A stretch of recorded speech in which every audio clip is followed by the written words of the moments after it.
Today, in current events from a Christian perspective, no joke. In the UK, a man gets off a plane just like every other time, except this time there are 5 armed law enforcement officers there to arrest him. Is this the guy who forged checks and pretended to be an airline pilot, causing a worldwide manhunt for this dastardly impersonator? No.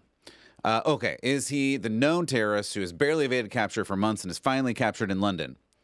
No, again. Okay, this is a drug runner who was finally nabbed because they discovered his secret identity. Still no. Okay. What happened here? Graham Linehan, comedian and author, posted on social media some mildly offensive words about how men should not be allowed to pretend to be women and play in sports and go in bathrooms and all those other things. For that heinous crime, he was arrested at gunpoint in an airport and detained in such a stressful way that his blood pressure rose so high he had to go to hospital. So yeah, tell me again how we have free speech? No joke. All this and more today. I'm Matt Odegaard, and this is Church Public.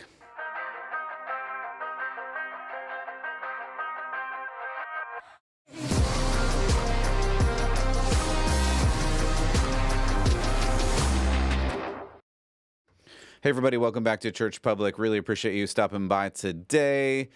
We have this and some other news to go through, talking about current events from a Christian perspective. I like that this is a free speech issue because, ultimately, this is really biblical, right? It's biblical that you should know the truth and the truth will set you free. And, from the beginning, the first sin was actually a lie from the devil, and we've been lying ever since. That's just human nature. It's what we do. And unfortunately, in order to protect those lies, sometimes things get ugly because that's just how things work. Either you know the truth and the truth will set you free because it's just clear what truth is, or you try to lie about what's true and you have to enforce that by any means necessary because lies just simply fall apart. That's just what they do. But once they start to fall apart, those holding on to the lies so closely have to say, well, we need this lie to keep going. And in order to do that, you kind of have to force people to follow your lie. That's how all of this works. It's nothing new. It's nothing new under the sun, as Solomon said. But unfortunately, it is still true and something, it's just a fact of life. It's something that we have to figure out how to live with and deal with from a Christian perspective. So we'll look at these current events in order to do that. If this is helpful to you, like, subscribe, share, do all the things. You can go to all the podcast places. I think YouTube is happy with me again. If you heard last time, they were very unhappy with me and messed up part of my channel. I'm not even sure if the last episode posted there. I tried, but it gave me a bunch of error messages. At any rate, you can also go to Rumble. You can go to all of the audio podcast places. So far, so good on those audio podcast places. Maybe you're listening there now. And of course, you can go to the Substack, substack.com/@churchpublic, and you can watch, you can listen, you can subscribe, you can get them emailed directly to you if you want to put your email in and become a follower there. And if you want to support, you can also support the channel there or churchpublic.com/support. Really appreciate you regardless of what happens there. Okay. So this is the no joke free speech under fire in UK. And this is nothing new. We've been talking about this for years at this point. And really, free speech is just not free. So we'll look at the UK. Also, something's been happening in the U.S. House of Representatives. There was a House Judiciary Committee, say that 5 times fast, where they examined the effect of online censorship in other countries, including the UK, like we're going to look at today. And we'll look at a little bit of that. I'll play you a short clip from that hearing. I think it's interesting because of some of the statements that people made.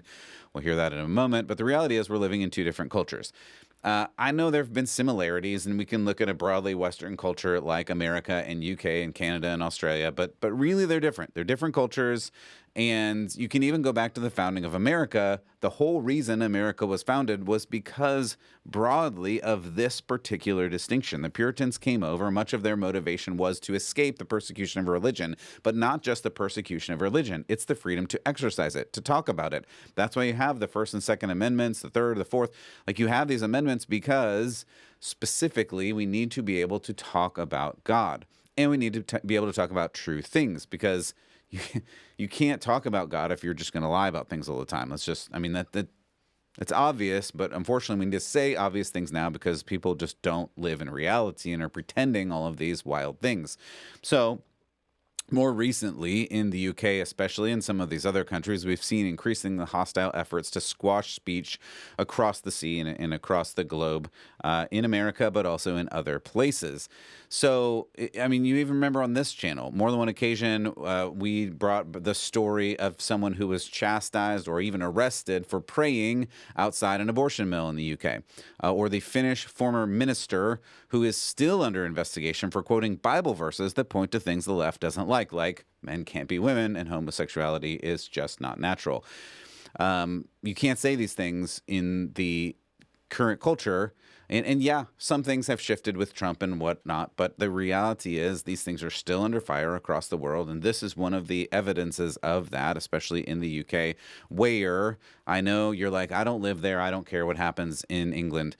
But you should, because if they had their way, the liberal, leftist, secular, godless anti-Christians would do the exact same things to us. They absolutely would. And if you don't believe me, like, listen to some of these stories and we'll see how this goes. So, one of the most important things America did in its founding was to write down the guiding principles like they did in the Declaration of Independence. I mean, some of you know this. We'll hear from a moment from Ted Cruz, who knows this apparently by heart. You maybe should too. It's a really important document. At least know the first bit of it that I think we learn in 8th grade or some such. It's just really good, not only because it's written really well, but it really points to those key facts, that key perspective that we need to live under the authority, the privilege, the blessings of God. And if we pretend that those don't exist, really bad things happen. That's been the truth for all of history in humanity, but it is especially true now still. So we have these guiding principles. We have documents like the Declaration, like the Constitution. England, in case you didn't know, does not have these same things. They have common law. They have other historical ideas and some historical documents. But really, if you said, point to where it says we have free speech, they don't have something like we have that says it shall not be infringed. They don't have that. So you also, just again, I'm going to say it one more time, you need to take a moment and realize the left really wants to remove these rights from us too. And they're using all manner of means to do that, including court rulings. I mean, even things like the original Dobbs decision, which took the ability for women to not kill their babies out of their hands and said, okay, you can just kill all the babies you want all the time with no penalties at all. And Obergefell lying about things like two dudes can get married, etc. The left is trying to do these things more subtly than they are in other countries, but they're still trying to do these things. They're trying to subvert truth. What is a family? What is a person? And change them into meanings that are just mush and don't actually do anything. Okay, so back to the UK. Back to this hearing that we had in America, these are connected issues. In the UK, they would say they have free speech. You can't point to a constitution, an amendment, or anything like that, even a declaration. It's just a tradition, and unfortunately, it's rapidly disappearing. Okay, so there's the House hearing that rules on this. We'll get to that in a moment, but this is the event that kind of spurred some of this shenanigans in the UK. There was a writer and comedian called Graham Linehan. He was an Irish writer and comedian. And here, if you're listening, I'm just showing a picture of one of his posts that says, "I just got arrested again." So when he landed in Heathrow Airport in London, he was arrested by 5 uniformed and armed guards. They were there to take him in. As I mentioned in the beginning, he did not rob a bank or kill someone or embezzle millions or smuggle drugs or anything like that. He posted on social media. Again, no joke. Now, some of his posts are colorful in language. Yes. Would I have said them? Likely no. But they were still just posts on the internet. What is now the distinction between crime and things you just don't like? And this is the problem. Like, this is the main thing. If you're looking at the kernel, you're like, Matt, why are we even talking about this? Because we really do need to know what are things that are criminal, illegal, immoral, and what are things we just don't like. And we need to be able to clearly draw those lines, because when we cannot, you end up in weird situations like this. And unfortunately, it's more than weird, it's tragic. And just as a side note, I'm going to continue to point to well, just look at the Ten Commandments and do the things that that says and don't do the things it doesn't say to do. Pretty much you'll be okay. But of course, we can't even do that. There are some stories in Texas and other states across America where either the governor or someone has said, let's put the Ten Commandments back in schools, and the schools, the boards, the lefties, the communists are like, no, we can't have the Ten Commandments in schools because saying you shouldn't murder somebody is bad because it's good to, I don't know. People are just nuts these days. So anyway, so yes, some of Linehan's posts are colorful. Should he have been arrested by 5 armed guards? So then you're asking, well, maybe these posts really were just the worst thing ever. Were they terrible? I'm hesitating, but I'm going to post this. I'm going to put this tweet up, and I'm going to read it, and then I may censor a little bit for you. Here's one of the terrible posts that he said. If a trans-identified male is in a female-only space, I'm going to pause and translate that for normal people. If a man is in a woman's bathroom, etc. Continuing on with the tweet, he's committing a violent, abusive act. I'm going to pause there again and say, duh. Continuing. So Linehan then says, make a scene, call the cops, and if all else fails, punch him in the you know where. I'm going to censor that just a little bit. Although I even laughed there because that's kind of funny. Because if a man is pretending to be a woman and he's in a woman's bathroom and you can punch him in the you-know-where, he's not a woman? I mean, gosh, people, is this not obvious? But apparently it's not obvious. And this type of tweet got this man arrested in the UK for reasons. For saying a true thing about biology and men and women and how they're different, and you know, maybe men shouldn't be in women's spaces because men are dangerous to women when they're together in the bathroom. Like, where is this controversial? Apparently it is. After the arrest, Nigel Farage, member of parliament, founder of a new conservative party there, as they're called Reform UK, he gave a testimony and said to the Americans, so this is back to that House committee where we're talking about this whole thing again, and these are all connected pieces. He says, you'll be doing us and yourselves and all freedom-loving people a favor if your politicians and your businessmen said to the British, you got this wrong. End quote.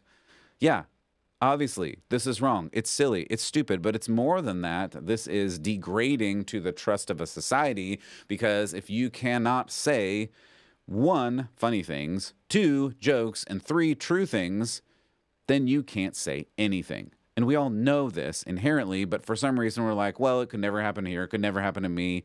Really? Really? This is a silly joke, and it's also true. And he's arrested for it.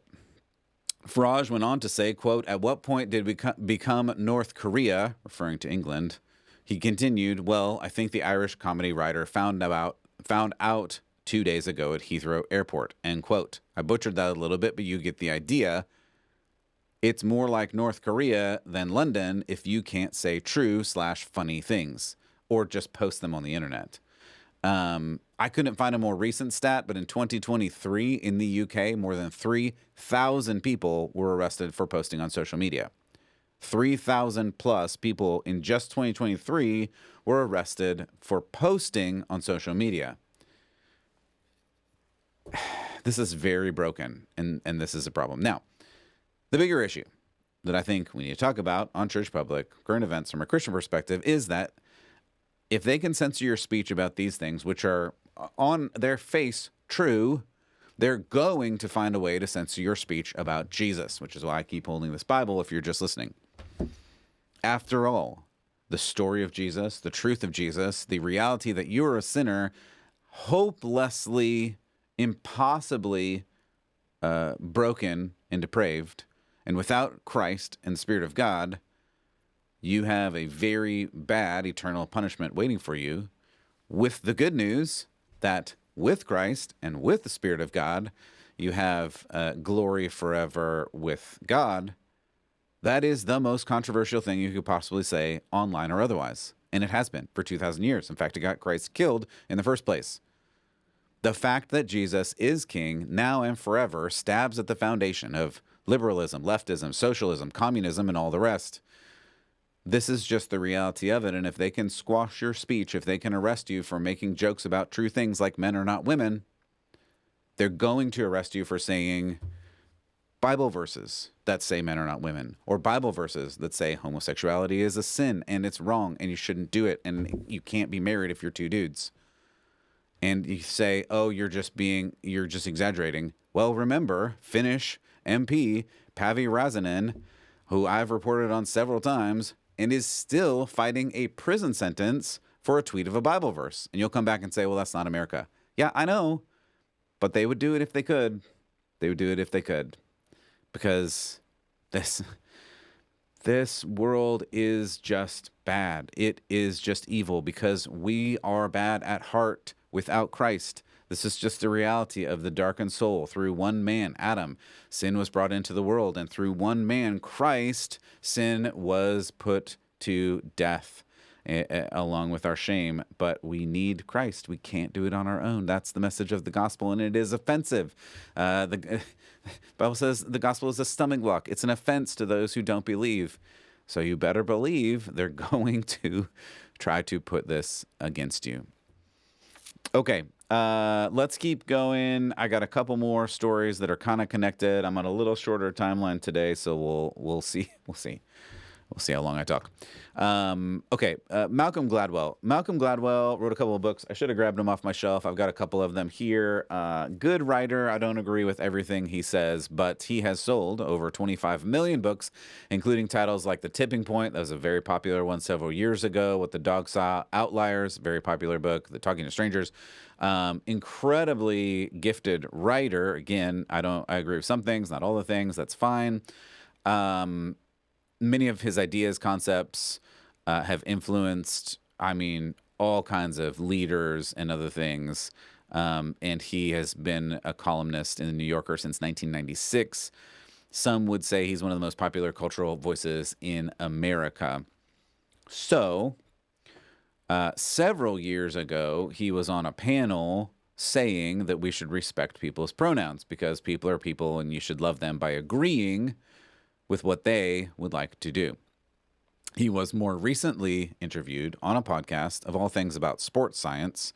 That's just the podcast that it was, and that's fine. If we did a replay of that... Hit the wrong button there, so sorry about that. So he was on this podcast about sports science, but what came out were his views on so-called, quote-unquote, trans athletes. In other words, men who pretend to be women to dominate sports, which of course they've been doing, and through the Trump administration and otherwise, it has been slowing. But again, make no mistake, there is this underlying current of those that will try to force you to have their opinions, even if they're imaginary things like men can be women. So in what I would say is a sort of surprising turn, Gladwell says he is now ashamed of having said these things in previous panel discussions that trans women, or in other words, men pretending to be women, have a place in women's sports. He says he was, quote unquote, cowed into doing so. Okay, I hit the button a little too early. Now we're going to hit this button and listen to what he has to say. If we did a replay of that exact panel at the Sloan Conference this coming March, it runs in exactly the opposite direction.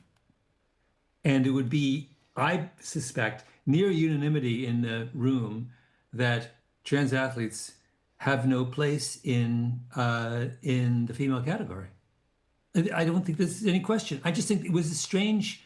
The reason I'm ashamed of my performance at that panel because I share your position 100%, and I was cowed. The idea of saying anything on this issue, I was I believe in retrospect, in a dishonest way. I was objective in a dishonest way. We'll get to the end where he says I was objective in a dishonest way, which is not objective, by the way. That's like jumbo shrimp. Like, if you're objective, you are honest. If you are not honest, you're not objective. Whatever. Anyway. Okay, fine. So there's a couple different things going on here. He does say trans athletes have no place in the female category. That is great. And I think there's a couple of things that are going on online in regards to this. One is he's just kind of getting trashed because he should have said the right thing the first time, and that's true. He should have been more courageous. And I agree with that. I think what people don't realize is that you can lose your book contract, you can lose everything if you say these things, especially then, still now, but especially then. I still don't think that's worth it, but that's me. I obviously am wired different, and my finances reflect that I'm going to say true things, even to the detriment of whatever, because I think the truth is more important than financial success. But some people just want to get the stuff, you know. But beyond that, I'm going to move beyond that. And I want to say he's still working through it because he still was like objectively not objective, whatever. But I think it's good that he's saying this. And I think it's a good sign that there are those now who both, one, realize it's ridiculous for men to play in women's sports because they dominate and they're different. And two, there is some culture now of the ability to say these things without losing everything. And I actually think that's good. I think that's good because, I mean, I'll say nature is healing. That's not a swipe to say like nature is a person or anything. That's obviously not true. But just the reality, creation order is going to win out because reality is real. And when you pretend things like men or women, it's not real. So at some point, people are going to open their eyes and say, hey, you can't fool my lying eyes anymore. So I'm just going to say, no, we're not doing this because it's not real. Men are not women, and they shouldn't play in women's areas because, I mean, obvious, right? So he goes on to say, I didn't clip this part of the video, but I'll just read it for you. He goes on to say, it was at that moment I realized the position is gone. The argument has gone to the furthest extreme. The trans movement is not asking for a place at the table. They're not asking to be treated with respect and dignity. They're asking for no one to question the considerable physiological advantage they bring to the sport, and no one to question if they're going to win these races by 5 seconds. And then he goes into some numbers, essentially saying, you should just have to live with that. And he said, I heard that, and this is nuts, and yet I didn't say anything, end quote. So, I mean, it's good. It's good that he's realizing this. It would have been great if he realized it earlier, but it's nice that people who are famous, people who are influencing others through books and other things are finally saying true things. I hope that he continues to search and find the truth and really stand in line for this. This was a very recent interview, and my guess is going to be, because he's so famous, he's going to get a landslide worth of pushback from this. And it will be interesting to see if he, again, using his words, cows to that and gets completely just pushed over, or if he holds his ground. It'll be interesting. We'll see how things go. I'll try to keep an eye on it and see what happens there. But gosh, I want to say I'm hopeful, but I've seen it a lot of times. You try to do the apology tour. Malcolm, listen, you don't know me. You're never going to see this. You're never going to hear this. But if I could say anything to you, I would say this. Don't apologize, because they don't care. They don't want your apology. They want your submission. You even said it right there. They don't want acceptance. They don't want a seat at the table. They want domination. What they really want is for you to be cowed into the background and give up and throw your hands up and say, no, do whatever you want. I can't stop you. And that's not what we should say. We need to say true things when people are coming at us and saying, oh, you're so terrible for saying that men are not women.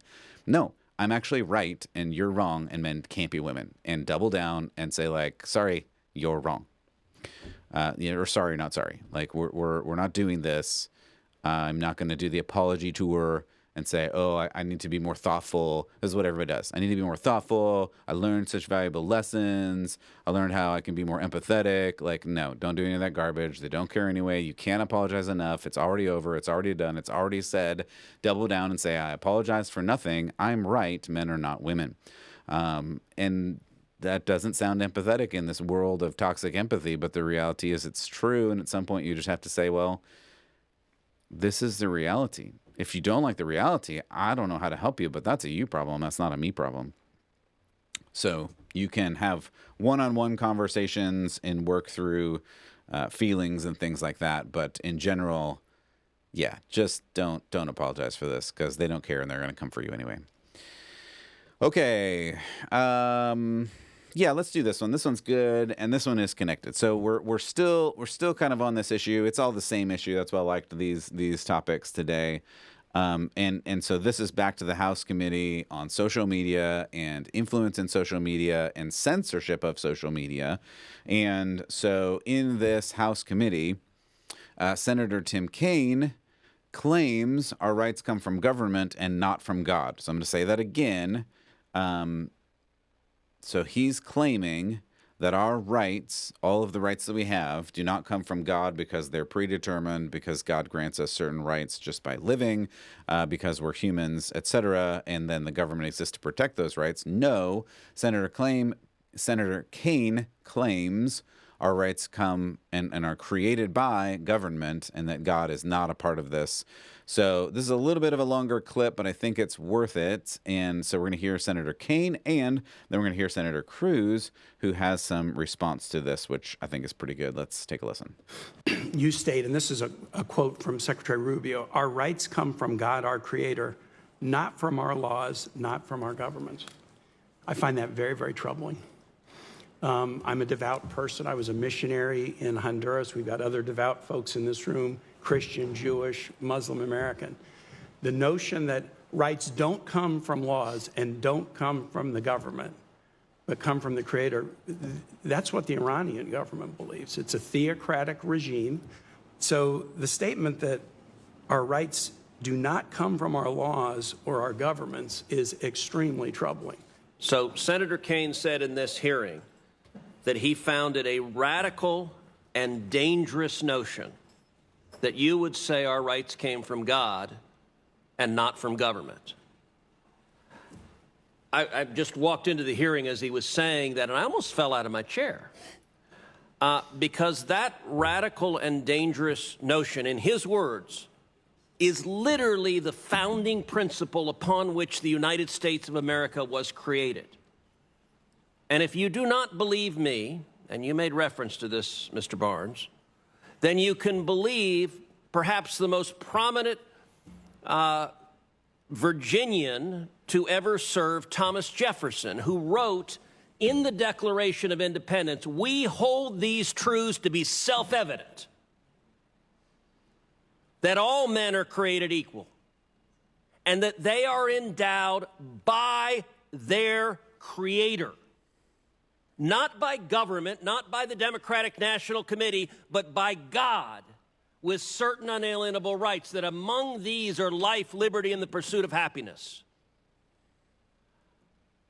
I have to say it is stunning to me that the principle that God has given us natural rights is now deemed by Democrats some radical and dangerous notion. Mr. Jefferson was right when he wrote those words. Yeah. Okay. So, I mean, that was great. And honestly, I don't have a ton to say after that. Oh, maybe I do. We'll see. But I do, like, I want to talk about the Declaration and some of these documents more in a second. But I think we also need to say, like, Senator Kaine starts with this idea, I'm a devout person. I think that's a problem. And I think that's one of the problems that we keep running into. So, like, he says I'm a devout person, but then he also points to, like, a Muslim, a Jew, I don't know who else he points to, like, just every faith. So he's like a multi-faith, devout person, but that's a problem, right? I did a big podcast on coexist, and you can go back in the archives and listen to that, but you can't coexist. You can't hold all the things. I mean, even if you're like, okay, I hate Christianity, I don't believe in the Bible, I don't believe in Jesus, fine, and you're like, oh, I'm going to be a Muslim because I believe in the Quran. If you read the Quran and the other writings and follow the teachings, you also cannot be a Christian because they think Christians are infidels, and I mean, literally, according to their writings, should be put to death, as well as Jews and anybody else who doesn't believe. And you could do the same for many other faiths. Some are less aggressive than that, but ultimately, like, You can't have a synergy of everything. It does not work. It is not real from any direction, not just Christianity, because, of course, Jesus in John says, I'm the way, the truth, and the life. Nobody gets to the Father but through me. So Christianity is also very exclusive. So you can't stand up, and the first thing you say is, I was a missionary, and I'm devout, and so is every other faith. Like, you got to choose. You got to choose. I know I say it maybe too much for you, but it's Christ or chaos. You cannot have everything. You cannot. There is no way. So this person who ostensibly is saying, like, I'm a Christian and I'm a missionary, is also saying, but your ways are also just fine, and we all get to heaven, and it's all fine, and there's no problem. But from a Christian perspective, I hope you're starting to see this, and when you hear stuff like that, like, this is why I'm talking about this. It lulls you into a false sense of security. You hear a representative, a politician, a celebrity, whatever, go, I'm devout, I love God. And you're like, oh, great, we're the same. What I'm trying to point out is you have to hear in that's not what they're saying. So you can't be lulled into this, oh, we're the same, we believe in the same God, we believe in the same Bible, we're following the same Christianity. Apparently not, because the next thing he says is dismisses that God actually creates all of our rights, all of our responsibilities. We owe him everything, and he provides everything to us. We create nothing on our own. We can install a government to protect said rights, but we do not invent those rights. And we'll talk more about that in a minute, because I want to look closer in the Declaration and some of those other letters and some of those other documents. But we're not inventing these things. And so when someone says, I'm a Christian and I'm devout, but also the Muslim is, and also the Jew is, and also the Sikh and the Hindu and whatever, no, you lost me. You lost me. Like, no, those are not the same. There's Christianity, real, true God. Everybody else is a pagan, false, anti-Christian God. That's it. Like, there's no middle. There's no middle there. Like, that's what it is. So I had to start out with that. I think that's important from a Christian perspective. Now let's get to Ted Cruz and his response. Gosh, he's such a great orator and speaker and just knows so much, and it's fun to listen to him. And if you were just listening and you didn't see, he didn't have the Declaration in front of him. He didn't have notes. He just has the Declaration of Independence, at least that first part, memorized, which we all should, and it's obvious, but we're endowed by our Creator. And this is the natural law idea. It goes back to humans as image bearers of God in the Bible. It's Mosaic law. It's Christian theology. It's Thomas Aquinas. It's Magna Carta. I mean, all of these things are connected together. There's some secular thinkers. We don't need to get into those right now, but they all connect through this thread from the beginning of time that we owe ourselves to God, and God creates the order of the universe. This is not rocket surgery. In the beginning was God, and God created. He separated the chaos into order. John, in his gospel at the very beginning, says, in the beginning, on purpose, John connects the beginning creation of God with Jesus coming. It's all connected, and it all shows that chaos is one way and order is another way. There is no other way. So this natural law points to the order of God that he has instilled on purpose. So natural law says people's rights are inherent. That's a word in the Declaration. It means everybody has them without having to prove that they have them or are even worthy of having them. So according to this natural law, a just society, a society that pursues justice, should work to secure these rights of every person. We've heard this again in the Declaration, life, liberty, the pursuit of happiness. In the original, before it was changed, it was life, liberty, and property because it came from some other philosophers and everything. But at any rate, pursuit of happiness, pursuit of property, that is inherently because we have these things from God, and these are rights that no one can nor should take away, and we should not be separated from these without due process of law that then was spelled out in the Constitution. The Constitution's preamble makes it clear the founders' conviction didn't grant these blessings of liberty, but secured them. Let's say that again. The founders did not create out of thin air these blessings of liberty, these rights. The Constitution, the founders were very clear, secured these rights by protecting them through the government. And of course, the Declaration, these rights come from nature and nature's God. In other words, just plainly God, the God of the Bible, the God of Abraham, Isaac, and Jacob, Jesus as the Son.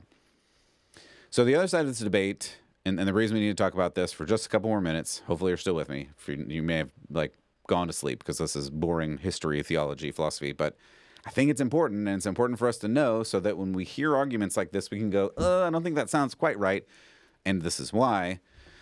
The other side of this debate, and believe me, it is a very hot debate and has been for a long time, but it says that rights are whatever people in leadership say they are. That is the argument that Senator Kaine was giving, that rights are just whatever they are. It's whatever we write them down to be. To be more pertinent to our modern culture, rights or justice is just whatever people say it is. And you've heard this. You've heard this over and over in the past few years. Before the past few years, we would hear something like justice is blind. You see the picture of Justice. Lady Justice is holding the scale. She has a blindfold on. She has a blindfold on because it shouldn't matter who you are. It shouldn't matter what you look like. It shouldn't matter what you have come from. It only matters what you have done, and that's why justice is blind. Instead, now these people who claim to be making rights up or showing them through the creation of laws, it's up to them to decide what's justice. And they say pursuing justice, this is the view you have to adopt if you don't believe in God, because you have to source the rights from somewhere else, and ultimately that comes down to whoever has the biggest stick. In other words, who has the ability to enforce the laws is the person that makes them and then, of course, enforces them afterwards. On the other side, in natural law, God-given law, we know that murder of another human being is inherently wrong. That's obvious. Again, I can also point to 10 Commandments where God clearly tells us murder is wrong. Again, obvious. In the more subjective views, you have, and I've heard this argument that other cultures have murder and it's okay. Or if you really drill down into it, in our culture and many Western cultures, this is the foundation of the abortion argument. The biblical, the natural law side would say murder is wrong in all circumstances. I'm not saying killing, hear me correctly, because that's where they say, well, why are you in favor of the death penalty? Because the death penalty is justice, whereas murdering an innocent baby is clearly not justice. If you can't see that, your heart is blackened, and I don't know what to help you. I don't know how to help you. But the other side of this argument, they'll say, and this is the foundation of the abortion argument, a baby is not a person, therefore it is okay to kill them, and it's not murder because it's not a person. This is not natural. It's not God-given law. This is a subjective standard based on opinions. If you remember, even in the original Dobbs decision, the reason that it passed the first time is by some, and it turns out, made up viability time when, now the baby is viable outside the womb, therefore that is when they achieve humanity and personhood, and that's when they're alive. But of course, 8th grade biology tells us that's not true. This is just an example of the fact that you can either have objective laws, rights, and justice, which obviously come from God, or subjective laws and rights and justice that come from whoever is in power and just decides that these are the laws, and whoever has the biggest stick or the biggest amount of authority to be able to enforce whatever laws that they have. Why am I bringing this up right now? The reason I'm bringing it up right now, with everything else that we've looked at today, is if you go along the path of subjective laws, you end up with what we started at the beginning. You get arrested for coming off of a plane for saying online that men are not women. Because someone has to enforce those laws, and you've broken some law because they say, well, men can be women. That's the reality, even though it's not. It doesn't matter. They have to enforce the law. Or you can be on the other side of this, the natural law, the place that rights come from God, law comes from God, justice comes from God, and we can protect that via government vehicles and enforcement by keeping true things. Or you can go the other way. There is no middle. It's Christ or chaos. This story, unfortunately, shows that chaos in the UK and other European countries is sort of winning, and I hate that. Which is why I think it's so important to show these stories, to understand the truth, to be able to live in the truth, to be able to push back against the truth like Gladwell is now, even though it was hard earlier. And he's now saying, yeah, obviously men are not women and they can't play in women's sports because they're not the same. Yes, that's true, as well as many other true things. And I hope for him, for you, for me, that we continue to say the true things, even when it's hard, even when it's difficult, because we'll say one more time, from the Lord, you'll know the truth, and the truth will set you free. Of course, that's in Jesus, and I hope that you live in Jesus. I hope you read the Bible, do what it says. That'll do it for me today. For Church Public, I'm Matt Odegaard. I hope that you will keep the faith.